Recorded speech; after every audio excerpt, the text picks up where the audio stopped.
하나님께서 우리에게 주시는 말씀은 요한복음 3장 16절에서 18절의 말씀입니다. 제가 보는 성경으로 신약 145쪽입니다.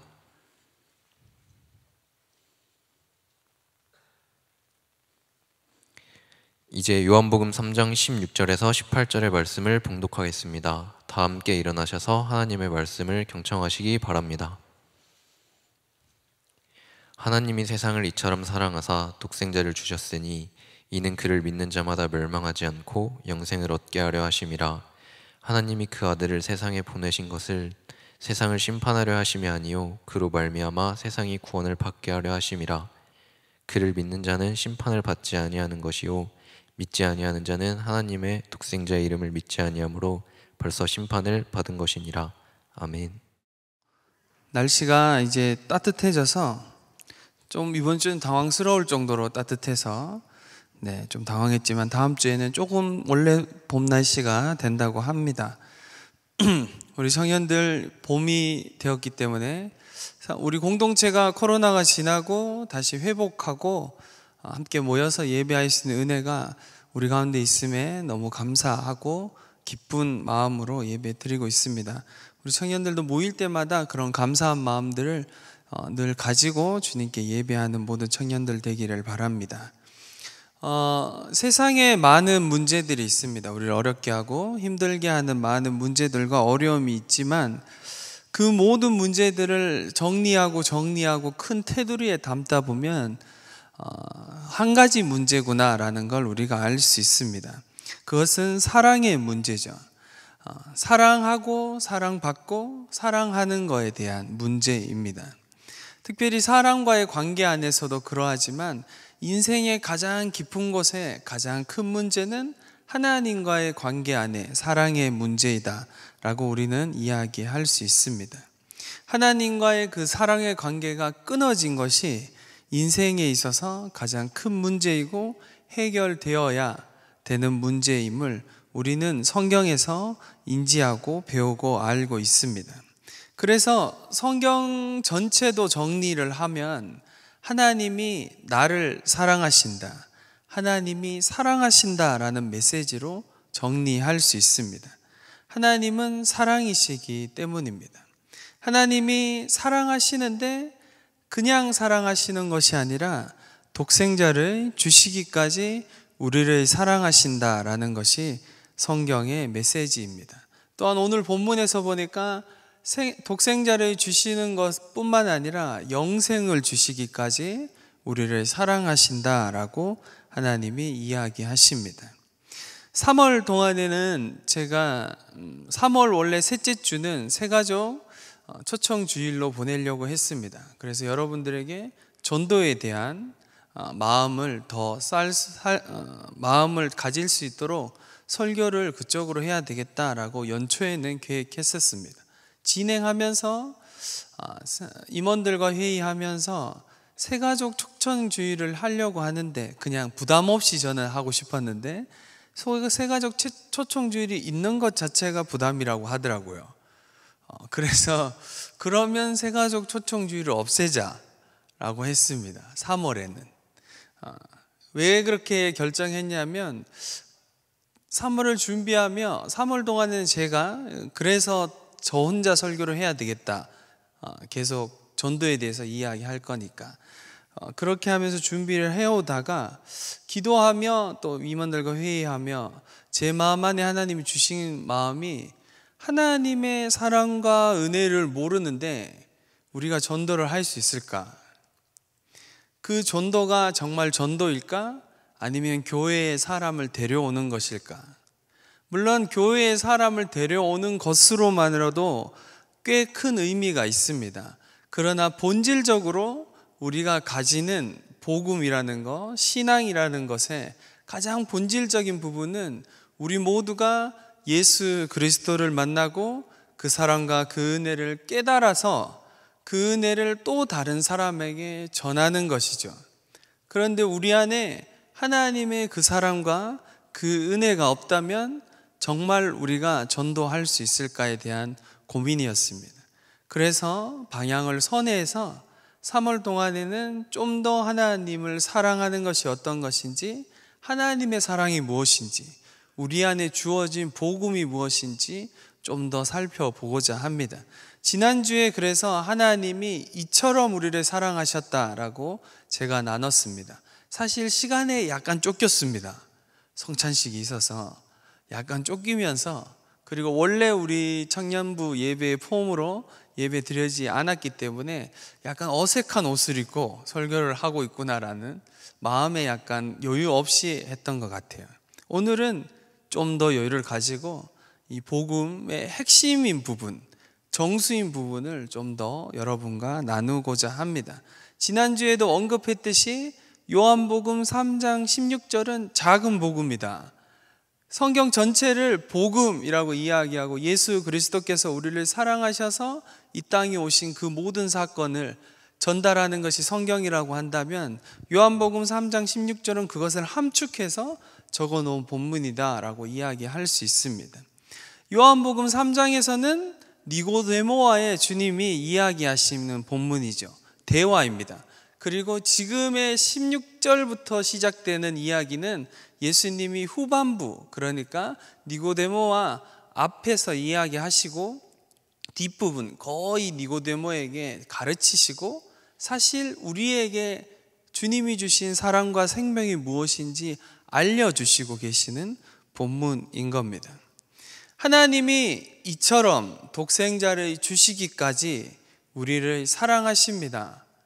이렇게 얘기하면 우리 안에 너무 많이 들은 이야기여서 어떤 사람에게는 너무 익숙하게 다가올 때가 많죠. 특별히 저와 같은 모태신앙에게는 하나님 나를 사랑하시지, 그렇죠. 동의되고 인식되고 이해하고 있는 영역입니다. 늘 들어오던 이야기이기 때문이죠.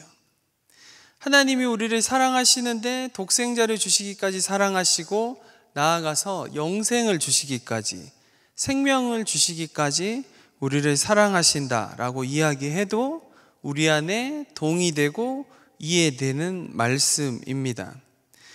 우리는 그러면 이 사랑에, 하나님이 이렇게 이처럼 우리를 사랑하신 이 사랑에 그러면 우리는 어떻게 반응해야 됩니까? 하나님이 우리에게 기대하는 것이 무엇일까요? 하나님이 그토록 우리를 사랑하시는데 우리의 반응은 어떻게 하나님께 반응해야 되겠습니까? 하나님이 기대하시는 반응은 믿음입니다. 17절과 18절에서 이어지는 본문의 내용을 봐도 우리가 멸망치 않고 영생을 주시는데 누구에게 주시는가? 믿는 자에게 주신다라고 이야기합니다.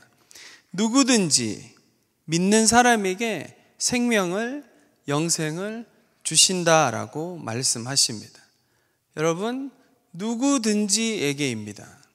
믿는 자에게는 누구든지, 남녀를 가리지 않고 노소를 가리지 않고 우리의 상황과 학벌과 내가 살아온 환경과 상관없이 예수 그리스도를 믿는 자에게, 누구든지에게 하나님이 생명을 주신다라고 우리에게 말씀합니다.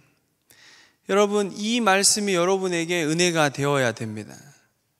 가끔 우리는 교회에 나오고 있기 때문에, 대부분의 사람들이 교회에 나오기 때문에, 나는 예수 믿기 때문에 누구든지라는 이 말이 당연히 내가 가지는 특권처럼 여깁니다. 여러분, 이것은 우리가 가진 특권이 아니라 하나님이 주신 은혜입니다. 우리는 원래 하나님을 모르고 하나님을 알지 못하고 죽을 수밖에 없는 죄인이었는데 하나님이 우리를 사랑하심으로, 독생자를 주시기까지 우리를 사랑하심으로 생명 주신 것, 그게 나에게 아주 많은 사람들 중에, 이 많은 사람들 중에, 오고 가는 많은 세대의 사람들 중에 나를 택하시고 나에게 그 은혜를 주셨다. 나의 상태와 나의 상황과 나의 어떠함과 상관없이 믿는 우리에게 주신 은혜입니다. 여러분, 하나님이 기대하시는 이 믿음, 믿는다라고 하면 이 믿음은 우리의 공로나 우리의 자격이나 우리가 가진 어떤 것이 아닙니다. 기억하십시오. 예수님을 믿는다라고 이야기할 때 우리는 가끔 착각하는 경우가 있습니다. 믿는다라고 하는 게 내가 믿기 때문에 내가 무슨 자격을 가지거나 믿기 때문에 내가 조건을 충족했구나 이렇게 생각할 때가 있습니다. 여러분, 믿음 자체도 주님이 주시는 것입니다. 주님이 주시기 때문에 우리가 믿음을 가지는 것이고 그 믿음으로 반응할 때 주님이 우리에게 그 생명을 주십니다. 이래서 기독교는 약간 어렵습니다. 사실 많이 어렵습니다. 다른 종교는 선을 행하면, 착하게 살면 우리가 살아온 대로 그냥 생명을 주든지 천국에 가든지 지옥에 가든지 이렇게 되면 되게 단순하고 우리도 받아들이기 너무 쉽습니다. 그런데 복음은 그렇게 이야기하지 않습니다. 기본적으로 우리에게 주어지는 생명, 구원이라는 것은 나의 공로나 나의 자격이나 내가 주도권을 가지는 것은 그 어느 것도 없습니다. 오직 나를 이처럼 사랑하신 하나님의 은혜, 하나님이 주시는 그 사랑, 그 은혜에 반응한 그 믿음밖엔 없는 것이죠. 그래서 믿었다라는 것은 자격이나 조건이 될 수 없는 것이죠. 막연히 우리가 그냥 주님 영생을 주시지, 그렇지, 목사님이 저렇게 얘기하면 주님 나를 사랑하시지 이렇게 고백하며, 그런데 믿음의 자리까지는 잘 가지 않습니다. 꽤 많은 청년들이 꽤 오랫동안 교회를 다녀도 이런 이야기를 많이 들어도 막연히 그래 주님 사랑하시지, 그리고 주님 나에게 생명 주셨지, 또 생명 주시는 분이시지 막연하게 동의합니다. 그런데 믿음으로 반응하지는 않습니다. 믿음의 자리까지는 나아가지 않은 것이죠. 여러분, 우리는 이 말씀에 믿음으로 주님 앞에 반응하며 나아가야 됩니다. 믿음으로 이 말씀을 받아들이고 믿음 안에 우리의 삶을 세워야 하는 것이죠. 여러분, 그러면 이 믿음은 무엇입니까? 여러분 안에는 이 믿음이 있습니까? 믿는다라고 할 때 우리가 크게 세 가지 정도를 믿는다라고 이야기할 수 있습니다. 믿음에는 그냥 믿는다라고 하는 것으로 끝나는 것이 아니라 우리가 믿는 믿음에는 내용이 있는 것이죠. 그냥 믿습니다 이렇게 한다고 믿어지는 게 아니잖아요. 미안해요, 갑자기 등장해서.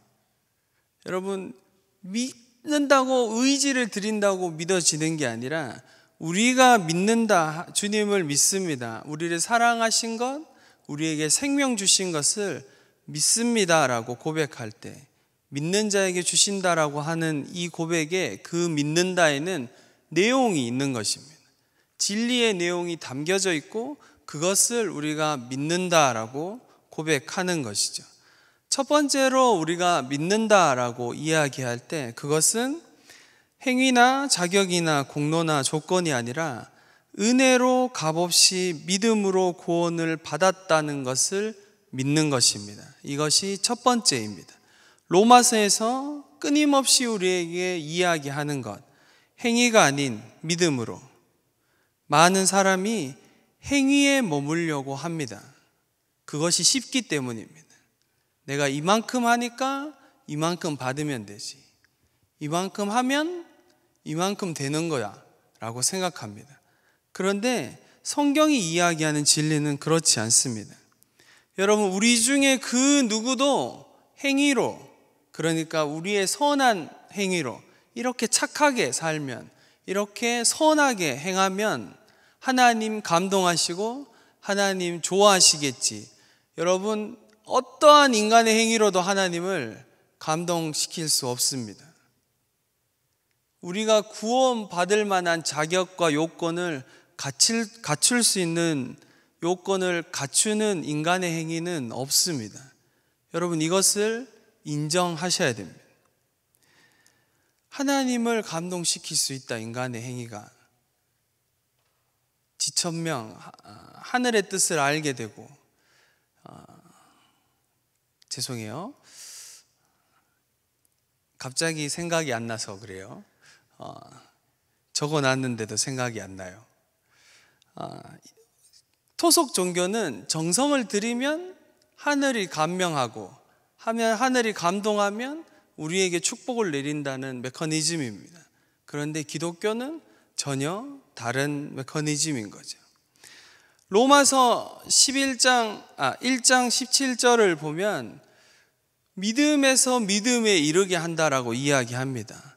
마틴 루터가 누구나 알고 있는, 누구나 부러워하는 직업을 가지고 있다가 하나님의 그 선하심과 주님의 뜻을 따라 살고 싶은 종교적인 열심으로 수도사가 됩니다.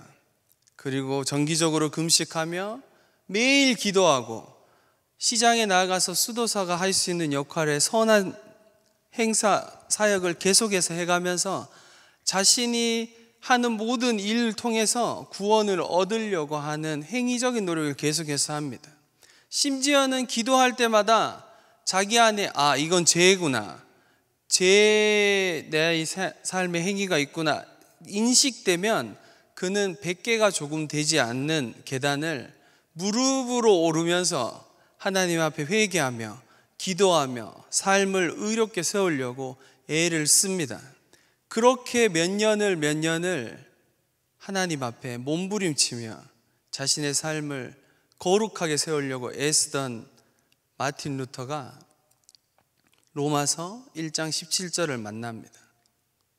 믿음에서 믿음에 이르게 하는, 사람의 행위가 아니라 오직 예수 그리스도의 공로로, 은혜로 구원받음을 알게 되고 우리가 다 아는 것처럼 그렇게 종교개혁이 일어납니다.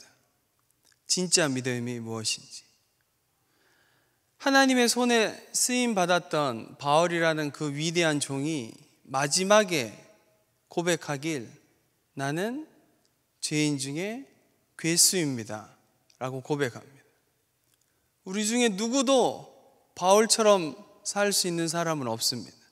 자기 인생 전부를 다 드려서,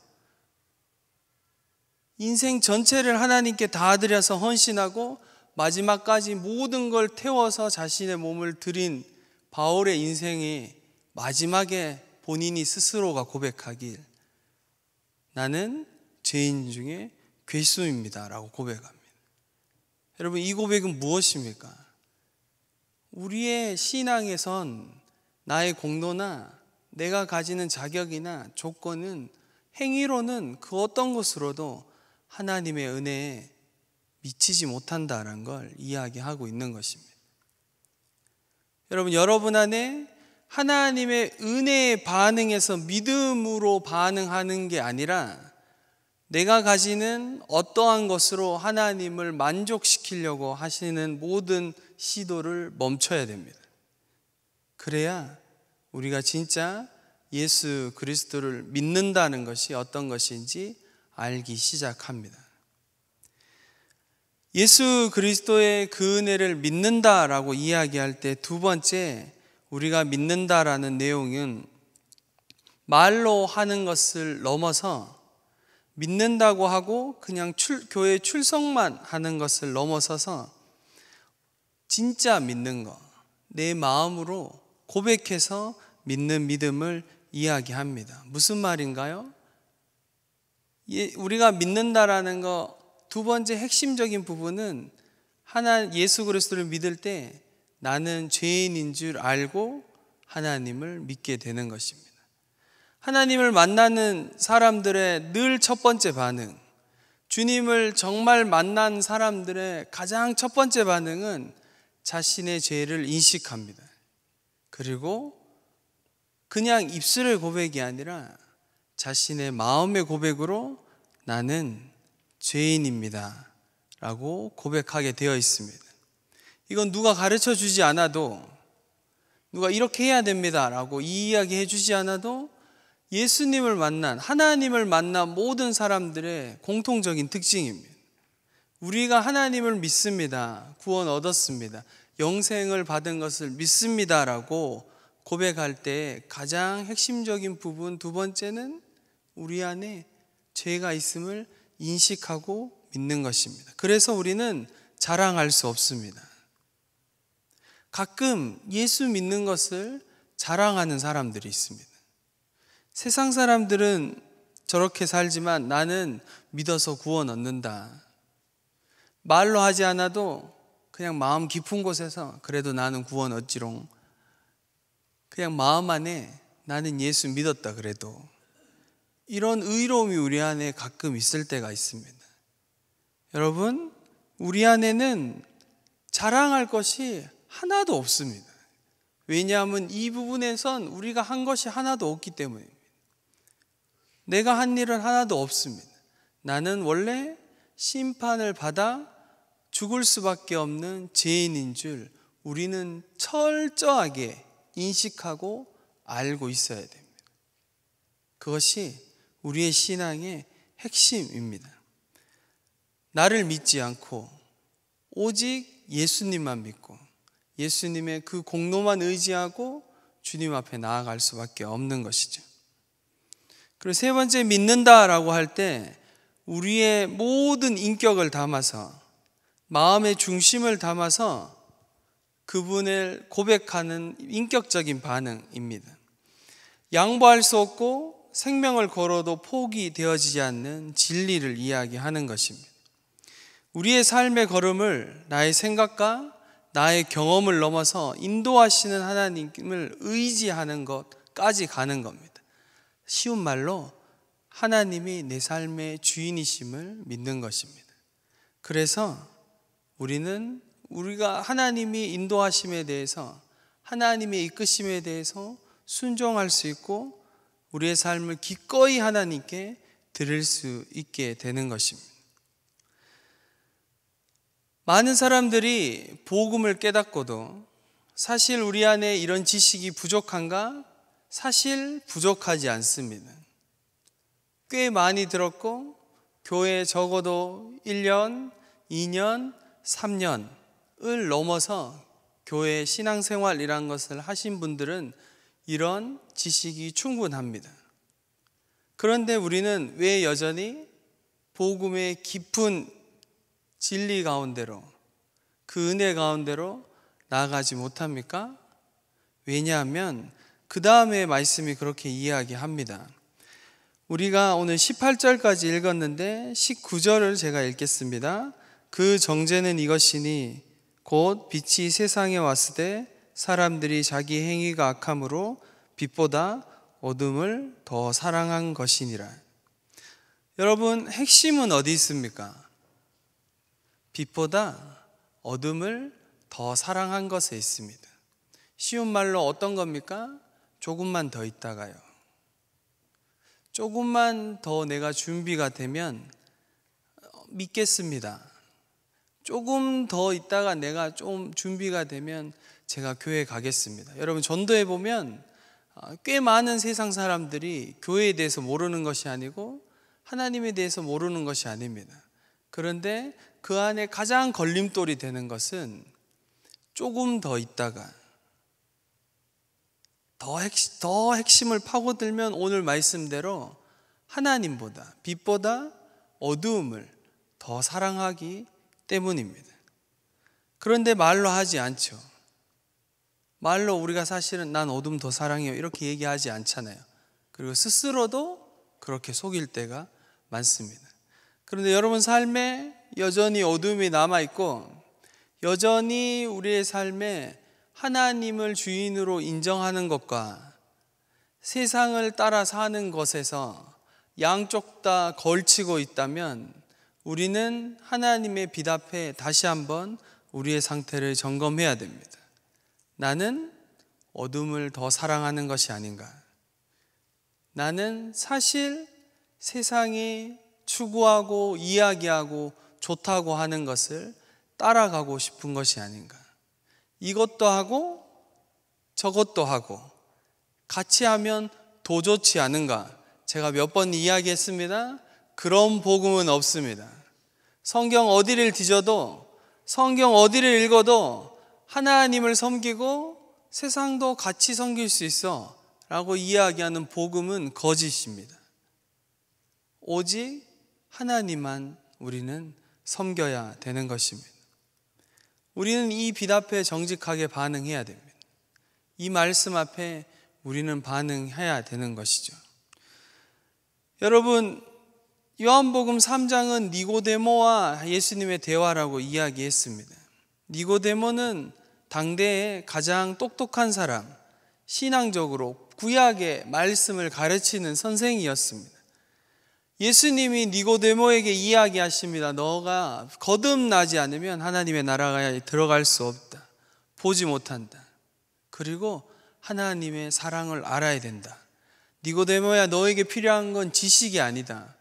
성경 말씀을 한 구절 더 읽고 아는 것이 아니라 하나님을 사랑하는 것이 어떤 것인지, 나에게 생명이 주어진 그 생명이 무엇인지 네가 알아야 된다라고 예수님이 니고데모에게 이야기하시고 촉구하시고 초청하고 계십니다. 오늘 이 시간에도 이 말씀으로 주님이 여러분을 초청하십니다.